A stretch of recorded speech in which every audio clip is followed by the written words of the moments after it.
insan heyvanı keserse daha fəzilətlidir. Namaz qılan insan heyvan başını keserse daha fəzilətlidir. Bunun hiçbir maniyesi yoktur. Hacım, izləyicimiz yazıb ki, salam, oruclu qadın iftara az qalmış olsa, yəni bəli, xəstələnsə, bəli, əgər iftara 2 dəqiqə qalmış da olsa, 1 dəqiqə qalmış olsa, əgər həmən xanım adət xəstəliyinə tutularsa, qarşısında bir şəri üzür baş verərsə, orucu pozulur, orucun pozulmalıdır. 1-2 dəqiqə qalmış da belə olsa, həmən gün artıq onun üçün sayılmır və həmən günün qəzasını haçanca tutacaq, amma xəstə olan günlərdəsə oruç tutmayacaq, onun qəzası isə başqa vaxtda. Namazın qəzası olmayacaq, oruç tutmağı Ramazan ayının vacib orucun qəzası olacaq inşallah. Çox sağ olun hocam. Hacı, bir sual da verin. Uzaq yol məsafə çıxan insan orucu pozulurmu? Hara getmək üçün? Uzaq məsafə. Uzaq məsafə həddi var. Şəriətimizdə həddi tərəxxüs var və həddi şər'i var. Hər bir insan yaşadığı şəhərdən, öz məmləkətindən, öz rayonundan, öz məntəqəsindən 22 kilometr məsafə, bu texnologiya ölkəsində yaşayırıq, dünyada elm, texnologiya, kosmos əsridir, elektron əsridir, nə bilim, yapay zəka əsridir. Bu əsas deyil, buna əsas vermir. Primitiv olaraq insan istəyir əl alətlərindən istifadə eləsin, istər texnologiyadan. 22 kilometr məsafəni qət etsə, günorta əzanına, öz sərhəddinə, öz şəhərinə 22 kilometr məsafəyə qayıtmasa, o səfərkeş sayılır. Bu şərtlə əgər günortadan sonra əzana, öz şəhərinə qayıtmasa, həmən gün orucunu yeməlidir. Bir günə bir gün qəzasını tutacaq. Yox, əgər bir insan bir şəhərə gedir, uzaq məsafəyə 10 gün qalacaqsa, ona qəsd-iqamə deyirlər.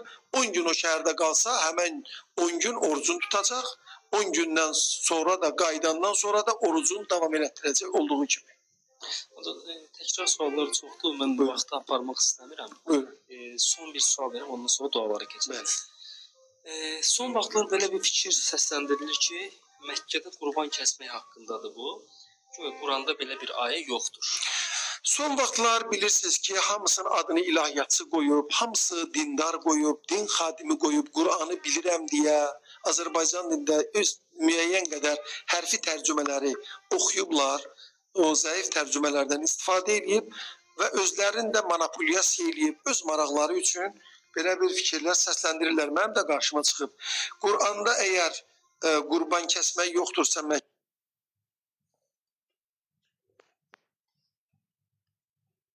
Qur'an bunları buyurur. Bu, belə fikirlər avam, savadsız insanları, dindən baxıb xəbəri olmayan insanları aldadıb, onları dindən, məqsəddən, hədəfdən uzaqlaşdırmaq üçündür.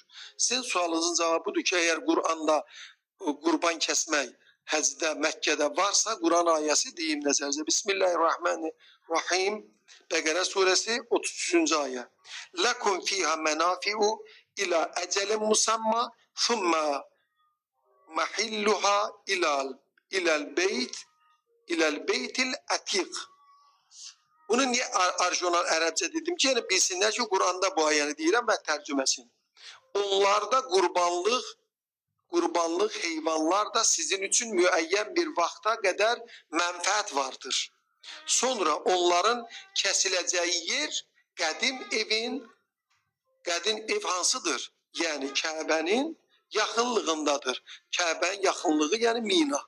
Mina ilə Kəbə yaxınlığı uzaqbaşı 18-20 kilometr məsafədir. Və bu baxımdan Allah Təbarək və Teala digər bir ayədə buyurur.